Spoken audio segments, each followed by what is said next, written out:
નમસ્કાર વિદ્યાર્થી મિત્રો, આપણે પેપર નંબર આપણો 304 ઓર્ગેનિક એન્ડ એનાલિટિકલ કેમિસ્ટ્રી બરાબર આપણે ભણી રહ્યા છીએ.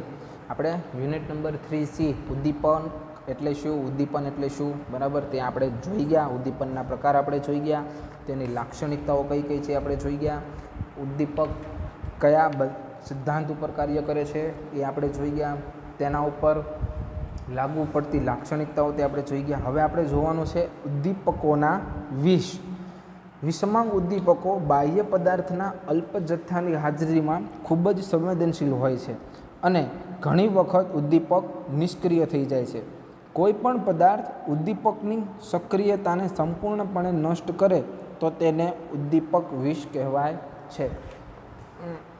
એટલે શું કે ઉદ્દીપક પોતાના કાર્ય માટે પ્રક્રિયામાં દાખલ થયો હોય, પરંતુ કોઈ એક બીજા તત્વને લીધે તેનું લાક્ષણિકતાઓ બરાબર અથવા તેની સક્રિયતા જે છે એ નાબૂદ થઈ જાય, એ પૂરી થઈ જાય, તો તે તત્વને શું કહેવાશે? ઉદ્દીપક વિષ તરીકે ઓળખાશે. સજીવ માટે વિષ તરીકે પુરવાર થયેલા પદાર્થો ઉદ્દીપક માટે વિષપ્રૂફ એટલે કે રક્ષણાત્મક લાગુ પડ્યા. અને ઉદ્દીપકનું વિષમય થવું એ અસ્થાયી કે સ્થાયી ઘટના હોય છે. અસ્થાયી ઘટનામાં ઉદ્દીપક તેની સક્રિયતા પુનઃપ્રાપ્ત કરી શકે છે, જ્યારે સ્થાયી ઘટનામાં વિષ સાથે ઉદ્દીપકની રાસાયણિક ઘટનામાં વિષ સાથેની ઉદ્દીપકની રાસાયણિક ઘટના બને છે અને તેની નવી સપાટી લાગુ પડે છે અથવા તો બને છે, જે બિલકુલ નિષ્ક્રિય હોવી જોઈએ. આવી ઘટનાઓમાં ઉદ્દીપકની સક્રિયતા પુનઃપ્રાપ્ત કરવા માટે કોઈ રાસાયણિક પ્રક્રિયા કરવી પડે છે. ઉદ્દીપક વિષના બે પ્રકાર છે. પહેલું તો હંગામી વિષ અને બીજું છે કાયમી વિષ. હંગામી વિષમાં શું છે કે હંગામી વિષ ઉદ્દીપકની સપાટી પર અધિશોષાય છે, પરિણામે ઉદ્દીપકની સક્રિયતા ઘટે છે. કાર્બન મોનોક્સાઇડ, હાઇડ્રોજન સાયનાઇડ બરાબર, આર્સેનિક, H2S વગેરે સામાન્ય પ્રકારના વિષ છે. કેટલાક પ્રમાણમાં આ ઉદ્દીપક વિષ ઉદ્દીપકની સપાટી પર અધિશોષાય છે અને સક્રિય કેન્દ્રોને શું કરે છે? કવર કરી દે છે અથવા તો ઢાંકી દે છે, કે જેના લીધે તેના ઉપરથી કેટલાક અંશે ઉદ્દીપક કે વિષ ઉદ્દીપકને અસર કરે છે તે જાણી શકાય છે. આવા ઉદ્દીપકને ગરમ કરતાં તેના ઉપર અધિશાસોયેલા વિષ સપાટી ઉપરથી દૂર થતાં ઉદ્દીપકની સક્રિયતા પુનઃ સ્થપાય છે અથવા તો પુનઃ કાર્ય માટે લાગુ પાડી શકાય છે. કાયમી વિષ. કાયમી વિષ ઉદ્દીપક સાથે રાસાયણિક રીતે જોડાણ સાધતું હોવાથી ઉદ્દીપકની સપાટી પુનઃ સ્થાપિત કરી શકાતી નથી. ઉદ્દીપકની સપાટી ઉપર વિષ રાસાયણિક તરીકે જોડાણ કરે છે અને પરિણામે ઉદ્દીપકની સપાટી કેવી બને છે? નિષ્ક્રિય બને છે. દાખલા તરીકે H2SO4ની ઔદ્યોગિક પદ્ધતિમાં પ્લેટિનમ ઉદ્દીપક તરીકે વર્તે છે અને આર્સેનિક એ ઉદ્દીપક વિષ છે, જે પ્લેટિનમને રાસાયણિક રીતે નિષ્ક્રિય બનાવે છે બરાબર. એમોનિયા બનાવવાની હેબર વિધિમાં આયન ઉદ્દીપક તરીકે વર્તે છે અને તેમાં રહેલો હાઇડ્રોજન કાર્બન મોનોક્સાઇડની ઉદ્દીપક વિષ તરીકે કામ કરે છે. હવે ઋણ ઉદ્દીપન. જે ઉદ્દીપક પ્રક્રિયાનો વેગ ઘટાડે તેને ઋણ ઉદ્દીપક કહેવાય છે, ઉદ્દીપકનું વિરુદ્ધાર્થી બરાબર. ઉદ્દીપક જનરલી શું કરે છે કે પ્રક્રિયા વેગમાં વધારો કરતા હોય છે, પરંતુ જે ઉદ્દીપક પ્રક્રિયાના સમયમાં ઘટાડો કરતો હોય તો તેને ઋણ ઉદ્દીપક કહેવાય છે. અસ્થાયી રસાયણોને જાળવી રાખવા માટે ઋણ ઉદ્દીપક વાપરવામાં આવે છે અને પ્રક્રિયાના ઘટાડાને ઋણ ઉદ્દીપન કહેવામાં આવે છે. દાખલા તરીકે એસિટિનિલાઇડ અને હાઇડ્રોજન પેરોક્સાઇડને સ્થાયી તરીકે જાળવી રાખે છે. બીજું છે સોડિયમ બેન્ઝોએટ ખોરાકની સાચવણી માટે વપરાય છે, એટલે કે લાંબા સમય સુધી જળવાઈ રહે. રબર, ખાદ્ય પદાર્થ, પ્લાસ્ટિક, પેટ્રોલિયમ તેલ જેવા ઉદ્યોગોમાં ઋણ ઉદ્દીપક વાપરવામાં આવે છે, કારણ કે તેનો સમયગાળો વધી રહે. ખૂબ જ ઓછા પ્રમાણમાં હાઇડ્રોક્વિનોન મોનોમર તરીકે સ્થાયી બનાવવામાં આવે છે. રબરની આયુષ્ય વધારવા માટે એરોમેટિક એમાઇન થાયોયુરિયા વપરાય છે. વનસ્પતિ ઘી, માખણ તથા ઘણા તેલને બગડતું અટકાવવા માટે N-પ્રોપાઇલ ગેલેટ, બ્યુકોટ અને એનિસોલને ઉમેરવામાં આવે છે. પછી છે કેટલાક ઇથાઇલ લેડ આયન, પેન્ટાકાર્બોનિલ અને વાહનના બળતણ તરીકે પણ વાપરવામાં આવે છે.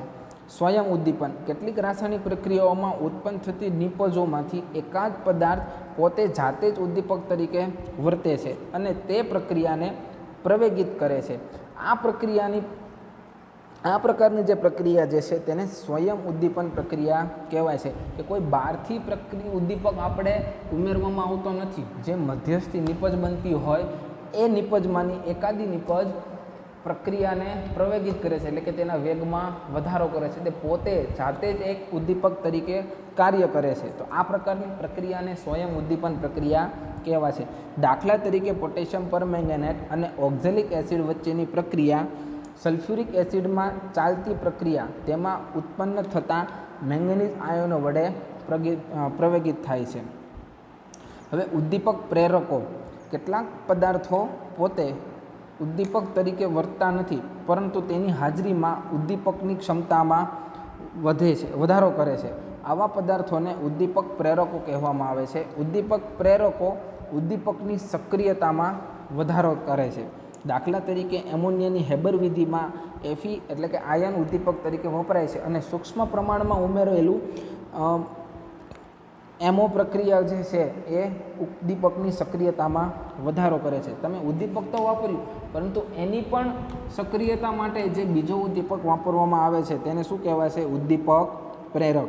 તેલના હાઇડ્રોજનેશન પદ્ધતિમાં નિકલ ઉદ્દીપક તરીકે વપરાય છે, પરંતુ તેમાં તાંબુ કે ટેલ્યુરમ ઉમેરતા ઉદ્દીપકની સક્રિયતામાં શું થાય છે?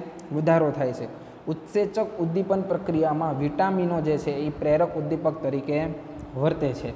એસિડ બેઝ ઉદ્દીપન પ્રક્રિયામાં દ્રાવણમાં એસિડને બેઝ વડે થતા ઉદ્દીપનમાં પણ મધ્યવર્તી પદાર્થ બને છે અને આ પ્રકારના ઉદ્દીપન એસિડ બેઝ ઉદ્દીપન તરીકે ઓળખવામાં આવે છે. આધુનિક વ્યાખ્યા પ્રમાણે એસિડને એક એવો પદાર્થ છે કે જે પ્રોટોન આપવાની વૃત્તિ ધરાવતો હોય અને બેઝ એવો પદાર્થ છે કે જે પ્રોટોન સ્વીકારવાની વૃત્તિ ધરાવતો હોય. નીચે દર્શાવ્યા પ્રમાણે પાણીનો મોલેક્યુલ છે HOHમાં હોય, બરાબર, ફેરવાશે તો એને શું કહેવાશે? એસિડિક, બરાબર. અને જો હાઇડ્રોજન સ્વીકારીને એ H3O બનશે, બરાબર, તો એ બેઝિક હશે. પાણીમાં એસિડ અને બેઝ નાખવાથી અનુક્રમે પ્રોટોન આપવાની કે પ્રોટોન સ્વીકારવાની વૃત્તિ મળે છે. દ્રાવણમાં પ્રક્રિયા થાય છે ત્યારે એસિડ ઉદ્દીપકમાંથી પ્રોટોન પ્રક્રિયાના અણુના અમુક ભાગ સાથે જોડાયેલો હોય છે અને મધ્યવર્તી પદાર્થ બને છે. તરત જ બેઝ ઉદ્દીપક કે જે અણુના બીજા ભાગમાંથી પ્રોટોન દૂર કરે છે, જેથી નિપજનો અણુ પ્રાપ્ત થાય છે. ઉત્સેચકના ઉદ્દીપન મંદ દ્રાવણોમાં સામાન્ય તાપમાને અને દબાણે થતી ઘણી બધી પ્રક્રિયાઓ જીવિત સૂક્ષ્મ જીવાણુ તરીકે કામ આપે છે. દાખલા તરીકે નાના નાના અણુઓને એકઠા કરીને પ્રોટીન અને DNA જેવા જટિલ બાયોપોલિમર બનાવે છે. તેઓ વિઘટન પામીને ઘણી બધી પ્રક્રિયાઓ ચાલુ રાખવા માટે જરૂરી ઉર્જાનું શું કરે છે? નિષ્કર્ષણ કરે છે. આવી અનેક પ્રક્રિયાઓ જૈવ રાસાયણિક દ્વારા ઉદ્દીપિત થાય છે, એટલે કે એના ઉદ્દીપક દ્વારા થતી હોવાથી આવા જૈવ રાસાયણિક ઉદ્દીપકોને ઉત્સેચકો પણ કહેવાય છે. ઉત્સેચકો પ્રોટીન હોય છે અને તેમના આણ્વીય દળ 15,000થી 1,00,000 સુધી ગ્રામ પ્રતિ મોલના ગાળા સુધીમાં હોય છે. તે પ્રક્રિયાનો દર 10⁸ થી 10⁻20 ગણો જેટલો તેના પ્રક્રિયા વેગમાં વધારો કરી શકાય છે અને તેઓ ખૂબ જ વિશિષ્ટ હોય છે.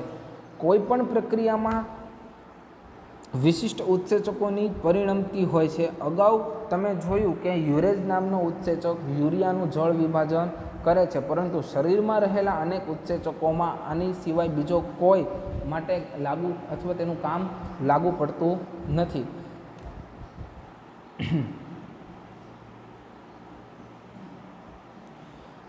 યુરિયા NH2CO NH2નું જળ વિભાજન કરીએ તો યુરેઝની હાજરીમાં, બરાબર, તો શું થશે? એમોનિયામાં તેનું રૂપાંતરણ થશે.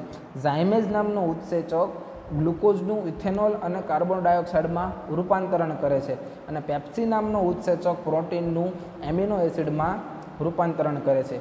ગાય, ભેંસ જેવા પ્રાણીઓમાં સેલ્યુલોઝ નામનો ઉત્સેચક હોવાથી તેઓ કાગળ, કાપડ કે વગેરે સેલ્યુલોઝ શેરડીના કૂચા જે છે એ બધું ચાવી શકે છે અથવા તે ખાઈ શકે છે અને તે ખાઈને શરીર માટે જરૂરી શક્તિ પામે છે. ઉત્સેચકોની નોંધપાત્ર વિશિષ્ટતાઓ એ છે કે તેમના પૃષ્ઠ એટલે કે તેની સપાટી ઉપર રહેલી વિશિષ્ટ સક્રિય સ્થાનને ધ્યાનમાં લેવામાં આવે છે. પ્રક્રિયક અણુઓની જે પ્રક્રિયાથી હોવાથી તે અવસ્તર તરીકે રચાય છે અથવા અવસ્તર તરીકે એને ઓળખવામાં આવે છે. તે સક્રિય સ્થાને બંધાય છે અને રાસાયણિક ફેરફાર શરૂ થાય છે. મોટાભાગના કિસ્સાઓમાં પ્રક્રિયાથી સક્રિય સ્થાન સાથે આંતરઆણ્વીય બળો, હાઇડ્રોજન બંધ અને દ્વિબંધ જેવા બંધો બનાવીને આકર્ષક બંધથી જોડાયેલા રહે છે. ઉત્સેચકની ઉદ્દીપન રચના. ઉત્સેચક ઉદ્દીપન કાર્બનિક સંયોજન સાથે જે જીવંત વનસ્પતિ અથવા પ્રાણીઓમાં ઉત્પન્ન થાય છે તેમજ ઉત્સેચક પાણીમાં કલીલ દ્રાવણ પણ બનાવે છે. જીવકોષમાં રહેલા ઉત્સેચકો શરીરમાં થતી ઘણી બધી ક્રિયાઓમાં ઉદ્દીપકો તરીકે વર્તે છે. દાખલા તરીકે લાળમાં રહેલ થાઇમીન, પિત્તરસ, પેપ્સિન, ખોરાકમાં રહેલો શર્કરા તેમજ પ્રોટીનના મોટા અણુઓને તોડવાની ક્રિયામાં તે વધારો કરે છે. આવી ક્રિયાઓ ઉત્સેચક ઉદ્દીપન તરીકે ઓળખવામાં આવે છે. એટલે કે ખાંડના આથવણને ગ્લુકોઝ અને આલ્કોહોલમાં થતી ક્રિયામાં ઝાયમેસ ઉદ્દીપક તરીકે વપરાય છે. ડાયાસ્ટેજ સ્ટાર્ચ નામનું માલ્ટોઝમાં રૂપાંતરણ ઝડપથી કરે છે. ખાંડનું ગ્લુકોઝમાં અને ફ્રુક્ટોઝમાં રૂપાંતરણ ઉત્સેચકના કારણે ઝડપી બને છે. ઉત્સેચકનું ઉદ્દીપન કાર્ય અકાર્બનિક ઉદ્દીપકો કરતાં વિશિષ્ટ હોય છે. હવે છે ઉત્સેચક ઉદ્દીપનની લાક્ષણિકતાઓ શું છે? તો કે ઉત્સેચક સંતુલનની અંતિમ સ્થિતિને ખલેલ પહોંચાડતું નથી. સામાન્ય રીતે પ્રક્રિયા દર ઉત્સેચકની સાંદ્રતા ઉપર આધાર રાખે છે. યોગ્ય તાપમાને તેઓ સારી રીતે કાર્ય કરે છે. આ તાપમાનનો ગાળો 25 થી 27 ડિગ્રી સેલ્સિયસ સુધીનો હોય છે.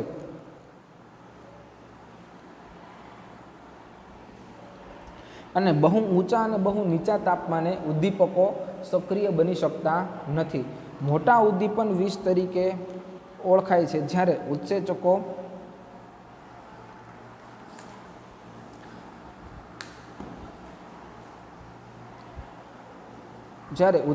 સહ ઉત્સેચકો તરીકે ઓળખાતા કેટલાક ઉત્સેચકો ઉત્તેજકો તરીકે પણ વર્તે છે. એક ઉત્સેચકની હાજરીને કારણે બીજા ઉત્સેચક પ્રક્રિયાના વેગમાં વધારો કરી શકે છે. આ હકીકત ઉત્સેચકો માટે વિશિષ્ટ ગુણધર્મ છે અથવા વિશિષ્ટ ગુણ છે તેનો. આ ગુણધર્મને કારણે તેઓ બીજા પ્રકારના ઉદ્દીપકોથી જુદા પડે છે.